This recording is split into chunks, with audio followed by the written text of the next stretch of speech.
اچھا جی، آج ہمارے پاس ایک بہت دلچسپ موضوع ہے۔ ایک مقامی پاکستانی ٹیکنالوجی برانڈ جس کا ذکر ایک مضمون اسٹیل ایج لیزر مشین کا تعارف میں ملا ہے۔ یہ کمپنی ہے اسٹیل ایج۔ تو آئیے دیکھتے ہیں کہ اس مضمون میں ان کے بارے میں کیا خاص باتیں بتائی گئی ہیں۔ بالکل، اور یہ اہم اس لیے ہے کہ یہ مقامی مارکیٹ کے لیے بنائی گئی ٹیکنالوجی پر بات ہو رہی ہے۔ مضمون کے مطابق اسٹیل ایج کا فوکس ہے لیزر انگریونگ اور کٹنگ مشینز پر۔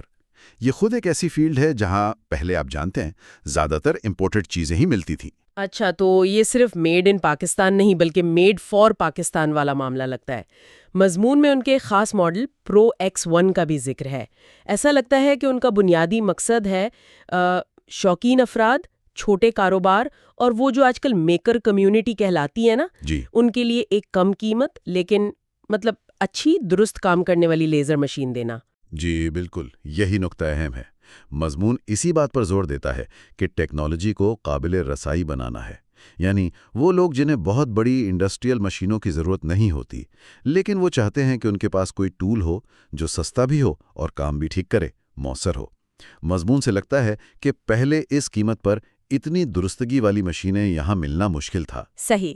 تو جب مضمون اعلیٰ درستگی یا ہائی ایکیوریسی کی بات کرتا ہے تو اس کا عام استعمال کرنے والے کے لیے کیا مطلب ہے؟ کیا مضمون میں کچھ بتایا گیا ہے کہ یہ کس قسم کے کاموں میں مددگار ہو سکتی ہے؟ ہاں، مضمون سے جو تاثر ملتا ہے نا، وہ یہ ہے کہ یہ درستگی یوں سمجھ لیں کہ صارفین کو لکڑی، ایکریلک، چمڑے جیسی چیزوں پر بہت باریک، نفیس ڈیزائن بنانے دیتی ہے۔ چھوٹے کاروباروں کے لیے اس کا مطلب ہے اپنی مرضی کے لوگو یا ڈیزائن بنانا۔ دستکاروں کے لیے وہ جو پیچیدہ پیٹرنز ہوتے ہیں وہ بنانا ممکن ہو جاتا ہے۔ تو مضمون یہی بتا رہا ہے کہ یہ مشین ایک طرح سے وہ صنعتی لیول کی باریکی کو ڈیسک ٹاپ سائز میں لا رہی ہے۔ اچھا، اور کم لاگت والے پہلو پر کیا مضمون یہ بتاتا ہے کہ یہ امپورٹڈ مشینوں کے مقابلے میں کتنی کم ہے؟ ظاہر ہے اصل قیمتیں تو نہیں ہوں گی لیکن کچھ اندازہ؟ دیکھیں، مضمون میں براہ راست کوئی نمبر تو نہیں دیا گیا، لیکن تحریر کا جو رخ ہے نا وہ اسی طرف ہے کہ قیمت میں واضح فرق ہے، اور یہ سمجھ میں بھی آتا ہے کہ مقامی طور پر اسمبل کرنے یا بنانے سے امپورٹ ڈیوٹی، شپنگ کے خرچے یہ سب بچ جاتے ہیں، تو قیمت کافی کم ہو جاتی ہے۔ مضمون کا لب لباب یہی ہے کہ یہ فرق اتنا ہے کہ اب یہ ٹیکنالوجی صرف بڑی فیکٹریوں یا صنعتوں تک محدود نہیں رہی۔ یعنی مقامی طور پر بنانے کا فائدہ سیدھا صارف تک پہنچ رہا ہے۔ لیکن ایک بات، کیا مضمون میں مقامی تیاری کے چیلنجز کا بھی کوئی ذکر ہے؟ اکثر ایسی کوششوں میں کچھ نہ کچھ رکاوٹیں تو آتی ہی ہیں۔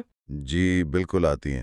مضمون میں واضح طور پر تو نہیں لکھا، لیکن اشارتاً ذکر ملتا ہے ان مشکلات کا جو کسی بھی نئی مقامی ٹیکنالوجی کمپنی کو پیش آ سکتی ہیں، جیسے کہ کچھ خاص پرزے باہر سے منگوانا پڑتے ہوں گے، یا پھر کوالٹی کو برقرار رکھتے ہوئے پیداوار بڑھانا۔ یہ چیلنجز تو ہوتے ہیں۔ مضمون اسے ناکامی نہیں بلکہ سفر کا حصہ دکھاتا ہے۔ ہاں، یہ تو ہے، یہ تو قابل فہم ہے۔ تو بنیادی طور پر اسٹیل ایچ اور اس کا پرو ایکس 1 ماڈل جیسا کہ مضمون میں بتایا گیا ہے، وہ چھوٹے پیمانے کے صارفین کو بااختیار بنانے کی ایک کوشش ہے۔ کیا مضمون میں کچھ مثالیں ہیں کہ کون لوگ اسے استعمال کر رہے ہیں یا کر سکتے ہیں؟ جی، مضمون ایک تصویر سی بناتا ہے، جیسے آرکیٹیکٹس جو اپنے ڈیزائن کے چھوٹے ماڈل بناتے ہیں، یا وہ فنکار جو اپنی چیزوں پر، اپنی پروڈکٹس پر منفرد نشان یا ڈیزائن بناتے ہیں۔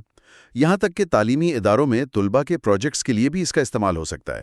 اصل بات یہ ہے کہ یہ ٹیکنالوجی مضمون کے مطابق تخلیقی صلاحیتوں کو حقیقت بنانے کا ایک سستا اور مؤثر ذریعہ بن رہی ہے۔ تو خلاصہ یہ ہے کہ مضمون اسٹیل ایچ کو ایک ایسی پاکستانی کمپنی کے طور پر پیش کر رہا ہے جو پرو ایکس 1 جیسے ماڈلز کے ذریعے لیزر انگریونگ اور کٹنگ ٹیکنالوجی کو مقامی مارکیٹ کے لیے، خاص طور پر چھوٹے صارفین، شوقین افراد اور کاروباروں کے لیے قابل رسائی بنا رہی ہے۔ بالکل درست کہا، اور یہ دیکھنا واقعی دلچسپ ہے کہ کس طرح مقامی کمپنیاں ٹیکنالوجی کے میدان میں جو خلا موجود ہے اسے نہ صرف پر کر رہی ہیں بلکہ ایسی چیزیں بنا رہی ہیں جو خاص مقامی ضروریات اور بجٹ کے مطابق ہوں۔